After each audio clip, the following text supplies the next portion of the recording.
Husker football fans, there's a number for you to pay attention to. That number is 85. You are Locked On Huskers, your daily podcast on the Nebraska Cornhuskers, part of the Locked On Podcast Network, your team every day. Hey gang, GP here, 93.7 The Ticket. Lincoln, America, thank you for making Locked On Huskers your first watch and listen each and every single day. Greatly appreciate it. I want to thank the folks from FanDuel Sportsbook, America's number one sportsbook. Not number two, not number three, number one. The best there is. The app, easy, secure, safe. Go, download the FanDuel app. Do it. FanDuel.com/lockedon for more details, more perks. They're available to you. Do me a favor. You guys have been exceptional. We're up over 1,000 subscribed. We'd like to get that number up. And I'm told that Husker fans are really good about that. So hit the subscribe button, like, share. It is greatly appreciated in this space. I said the number for Husker football fans to ponder and to consider is 85. And there's a lot to this. Couple of things as they head into spring camp, right? So today's day 2. By the time you see that, it's day 3. As a matter of fact, by the time you see this, it's pro day down at Memorial Stadium. And we'll talk a little bit about that as we close the show. The folks who are going through their actions and motions tomorrow morning down at the stadium. But the number is 85, and that's the number of scholarships that Nebraska will be allowed to carry into this football season, effective, week 0. The number of roster scholarship positions that they have on the roster. Now, that's not the roster in full, and that's certainly not including walk-ons. But the scholarship number is 85. And as you break this down over the course of what Matt Rule is going to have to do over the next several months, is to reassess, reevaluate the roster. Again, he's seen video on most of the players, on all the players.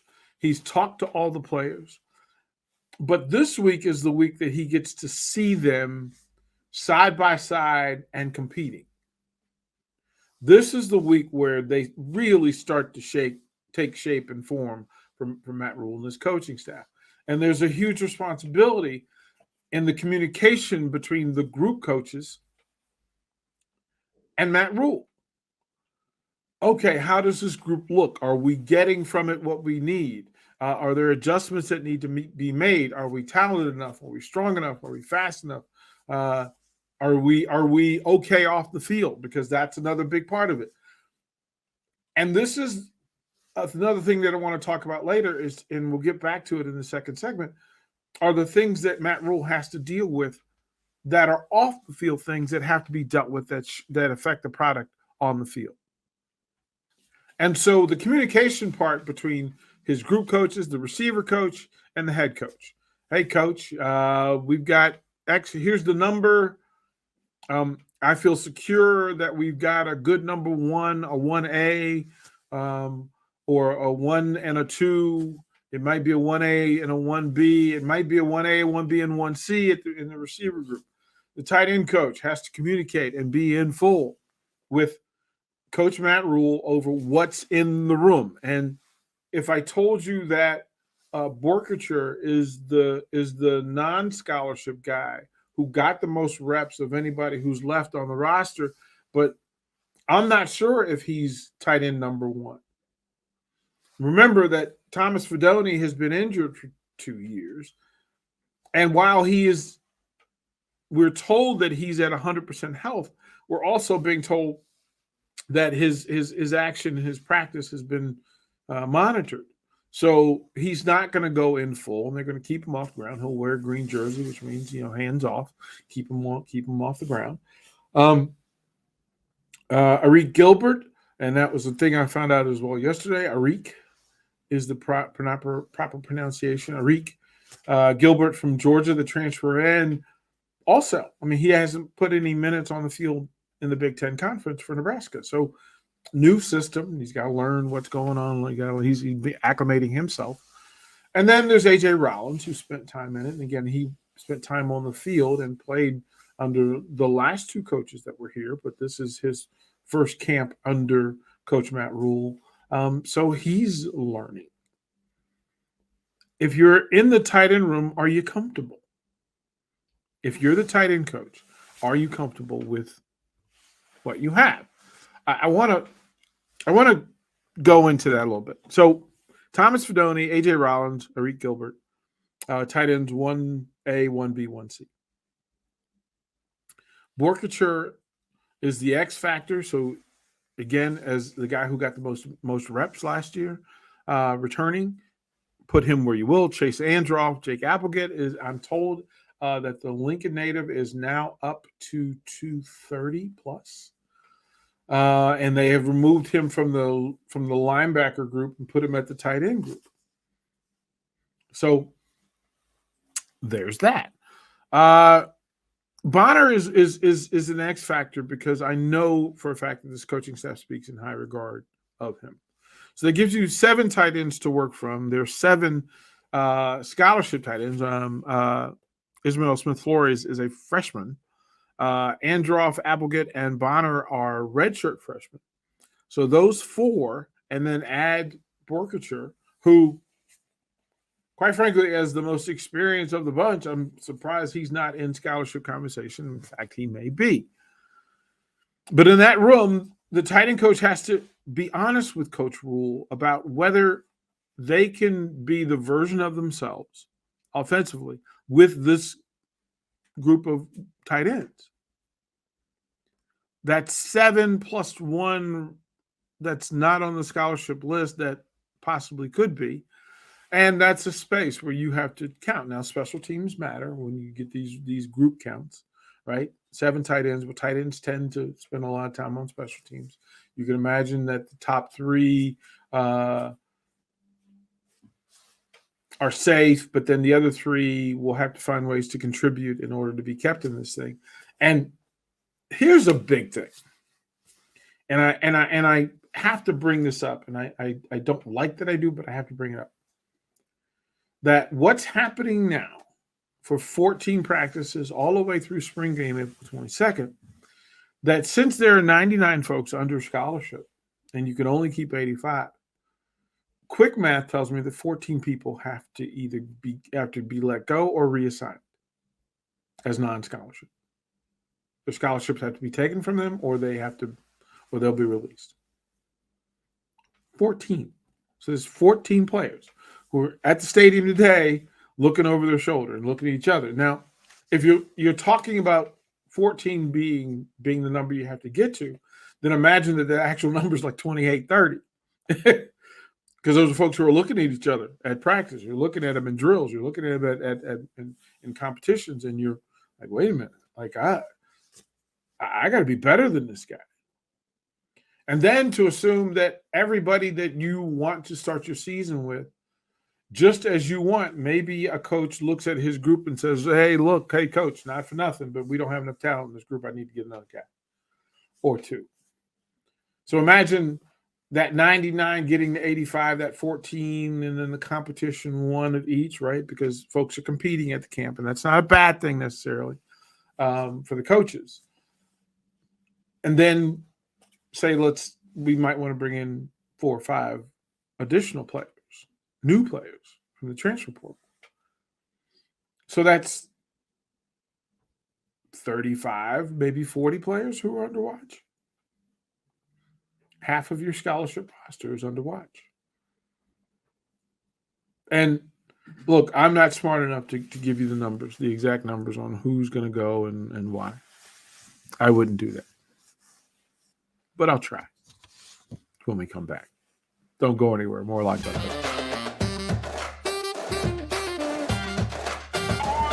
Hey, gang. DP here again. Thank you for making Locked On Huskies your first watch. First listen each and every single day. Greatly appreciate it. Your second watch and listen should be Locked On. Ready for this? College basketball bracket madness. Get to it. How about that? You want to make an informed decision. You get those revised brackets. You got those betting situations where you can go on FanDuel and you can actually revise your bracket and then go again for the Sweet 16. You want to jump in and wager for the Sweet 16? You can do that. Men's game, women's game, NBA, you can all do that. FanDuel.com, do that. But hey, if you want to figure out how to get this stuff, all the insight, Locked on College Basketball Bracket Challenge. Find it on YouTube or wherever you get your podcasts. You like the double dip there. That was pretty smooth. I like that one. That was pretty good. The numbers we were talking about, that in a room with 8 tight ends of renown, right? So we're familiar enough to be able to kind of speculate what's going to happen there, that we would say Fedoni, Rollins, Gilbert in space, and then everybody else is in a barrel sort of fighting away, which is not bad for spring competition for you to make it move. Offensive line, there are currently 14 scholarship offensive linemen. Now, Bryce Benhart, Turner Corcoran, Ethan Piper, Nori Nwili, Ben Scott are the 5 seniors.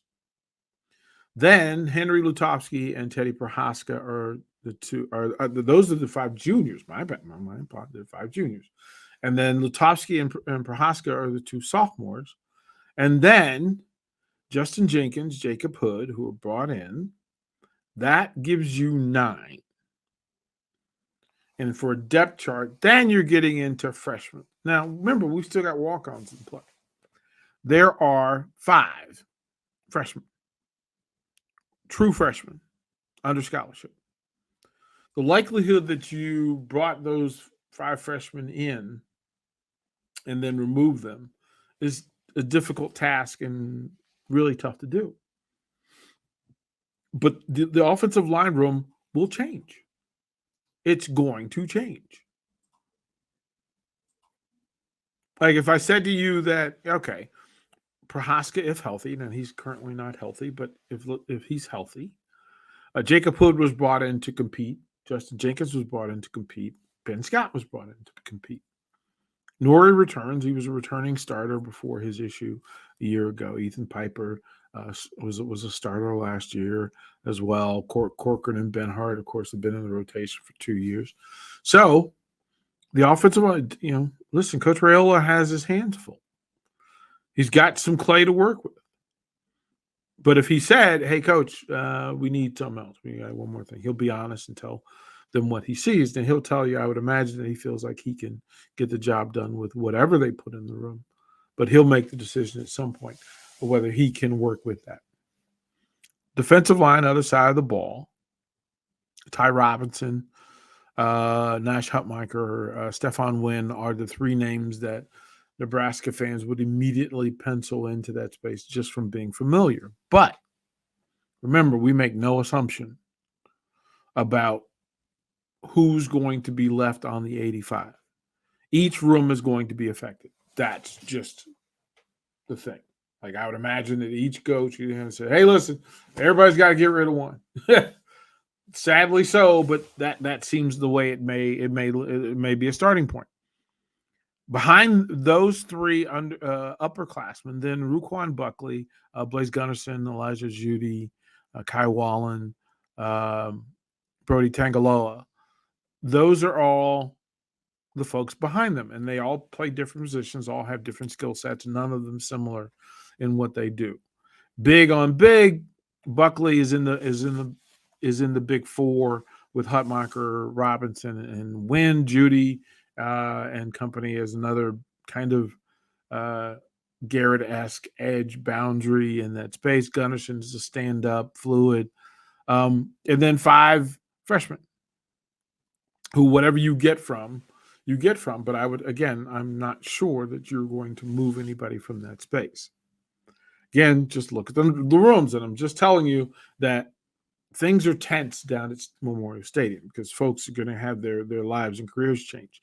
Seniors at the receiver group, Marcus Washington, Josh Fleek, and Billy Kemp IV. Pretty rock solid.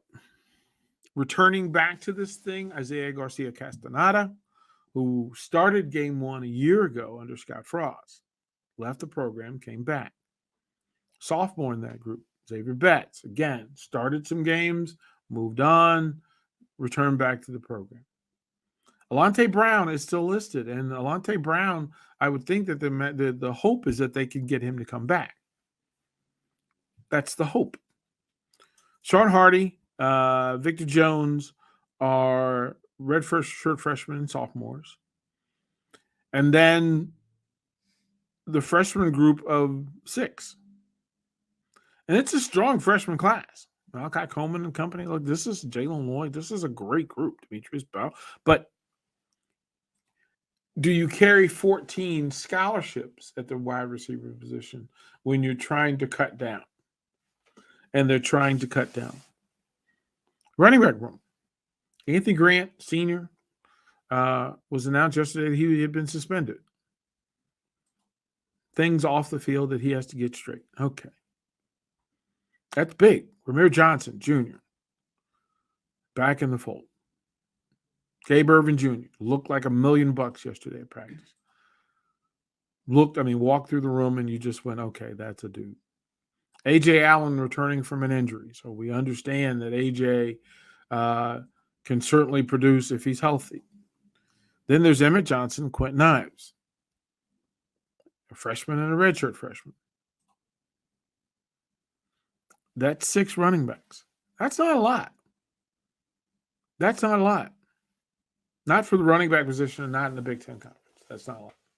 Because you usually in the 2 groups of receiver and running back, you're talking about kick returners, punt returners, special teams gunners. That's what you're dealing with a lot of folks. Quarterback room. Interesting room we're talking about. Now, yesterday, Matt Rule said that the quarterback room, this is the most talented quarterback room that he's ever been in. Whoa. Like, I'd like to believe that to be true. I'd like to say, oh my goodness, let's roll. Like, we got the best quarterback. You had the best quarterback group you've ever had. But Casey Thompson wasn't throwing yesterday. Casey Thompson was not.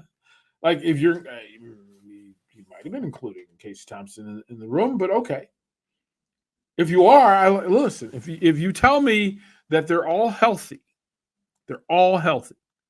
and you walk into the season with a healthy Casey Thompson, a healthy Jeff Simmons, a healthy Logan Smothers, a healthy Chubba Purdy, and then a matured Heinrich Harburg and a matured Richard Torres, you're 6 deep. You've given out 6 scholarships. There'll be other folks in play. But if they're all healthy, you're good with going into the season with this group as your roster. Then the question is, do they come in healthy or not? Again, a lot in play. There's a lot in play. Man, I'm glad I'm not them. We'll toward the break. Come back. We'll close out Locked On Huskers. We'll finish this roster talk. Then we'll set you up for Pro Day down at Memorial Stadium. Locked On.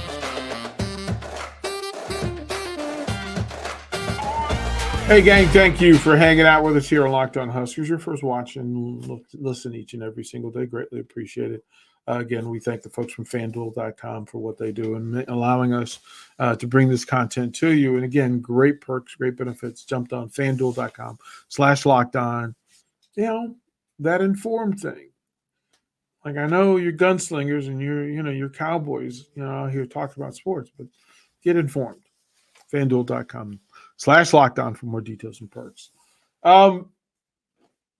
Pro Day is an interesting day when you evaluate programs, and with spring practice taking place and a new staff in play, it's always a little off balance to watch last year's players who weren't coached by the current coach in charge go through their reps and through their evaluations and their training. It's all pretty interesting stuff. Some of it works out, some of it looks awkward. But tomorrow's a day where this program gets to make a statement on who they are and the type of talent that they put out and are trying to send to the National Football League. The evaluations and the assessments, it's also a statement of the program.